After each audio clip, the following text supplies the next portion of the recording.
Senator Cassidy. Hey, thank you all. Splitting time between hearings, so if I ask something that's redundant, I apologize. Dr. Anderson or Mr. Beggar, in my briefing material, it spoke about carbon dioxide from effluent, for example, or whatever, being used to create methanol. Another example was being used to make ethylene. What is the cost basis, do you know, of making methanol from CO2, or as opposed to that which is made from natural gas?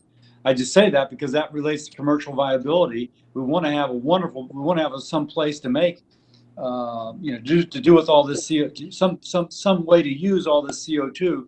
And I'm just curious about that. Nothing else but curiosity right now.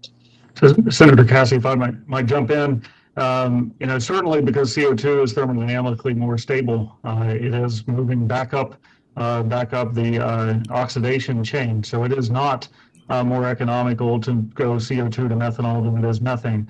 However, under certain contexts, because of if as we move down the deployment curve of intermittent renewables, there are times in which we may end up with curtailment situations under renewables with excess electricity.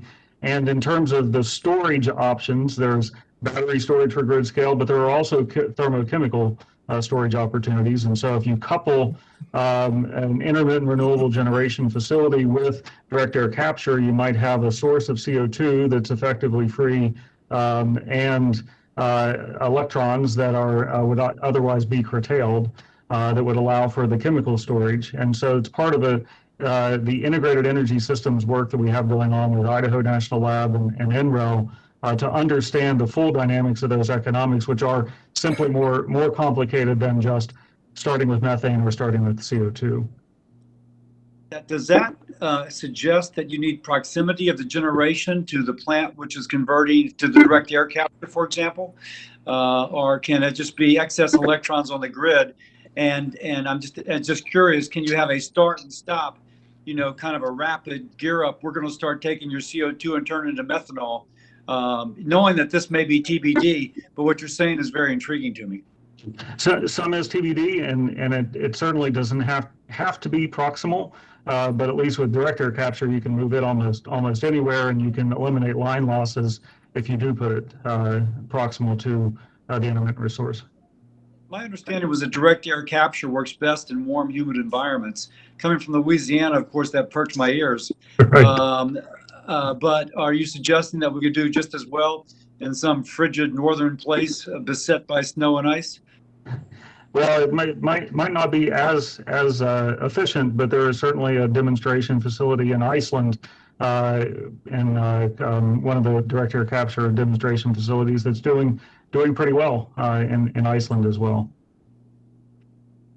The ethylene. I see that there's a demonstration project with Occidental using CO2 to make ethylene. Again, is that the same principle that you've been discussing? It is effectively the same principle. CO2 to a syngas with water, and then from syngas you can make almost any of the hydrocarbons. Just a question of whether or not you have adequate energy input, whether or not your net carbon profile is better off with or without it. A fair summary? Well, and that absolutely, because you are climbing up the energy chain, going from CO2 to a hydrocarbon, and so it requires some excess energy.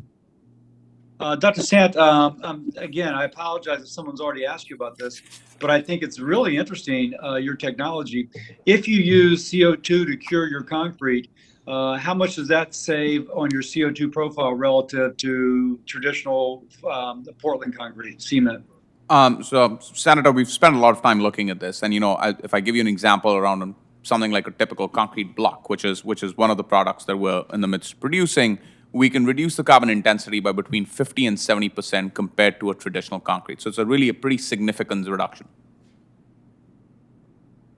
There's a lot of advocates for carbon taxes, which it seems like if you're going to have a border adjustment tax for a carbon tax, you'd have to take into account not only the energy inputs, but also the concrete that would be required to build a particular facility. if you're really going to, as well as the vehicles going back and forth, all that sort of a thing.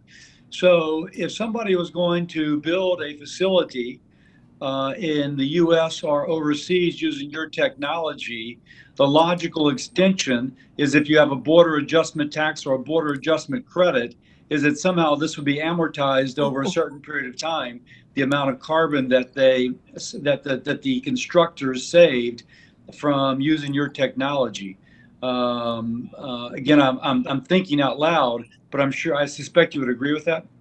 So generally speaking, so of course, a border tariff adjustment may or may not make sense depending on whether you're dealing with an import question or not. But I think the short answer really turns out to be, it really depends on the price signal on CO2 and whether that price signal is best valued over an amortized basis or whether it can be recovered at the front end. If you can recover it at the front end, I think you want to do it all up front.